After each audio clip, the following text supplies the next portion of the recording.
G'day. Today we're going to talk about an exercise, rolling the ball exercise. I've spoken about it in a previous video about movement, I think. And for me it's a really good exercise to bring a few ideas into one nice concept, and it can take you to a few places that are really useful in terms of how you might want to apply your energy to an opponent.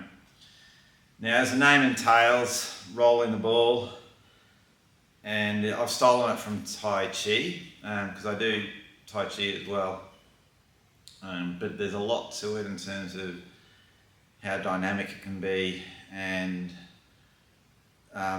the whole system involvement is a really useful idea. So as the name implies, you just got to sort of imagine you're holding a ball. The important part about this exercise is making sure that your palms are facing each other at all times. And then the next condition you want to put on the exercise is that your hands have to be continually moving.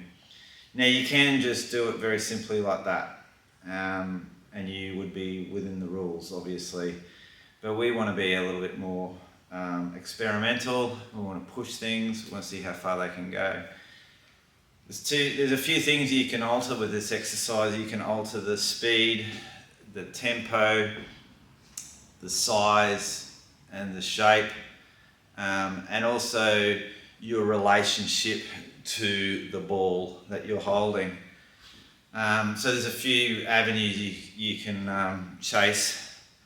And a few little demonstrations is, if I want to continually roll the ball, my hands can't stop, which means that if I get to a position where I can't move my hand any further this way, I have to do one of the two things. As soon as I feel like my hand's going to stop, I've got to change the direction of the hand so it continues to move.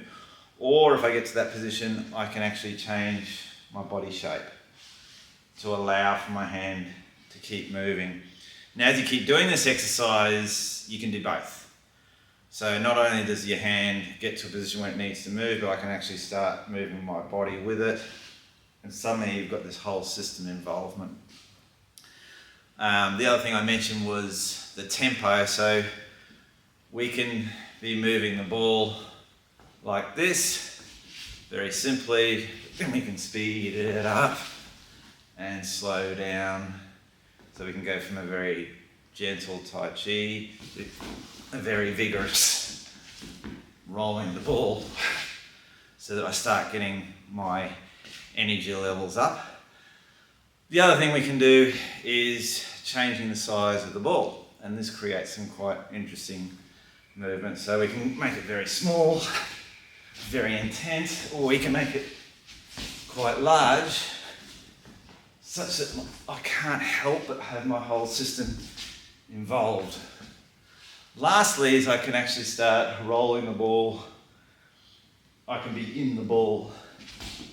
Now that looks weird and it feels weird, but what we're trying to do is replicate some of those moments that we might feel, particularly in a group environment where there's more than one attacker. So I could be trying to move myself under someone's arm and then presenting myself to the next opponent, and all those movements can come out of rolling the ball. The other thing is you can create strikes out of it without too much trouble. So if I'm bringing my hand over like that, it's like suddenly it's a nice simple pace out, or pox out, those sorts of things. It's not hard to bring strikes into it, and then we can start moving into stone throwing.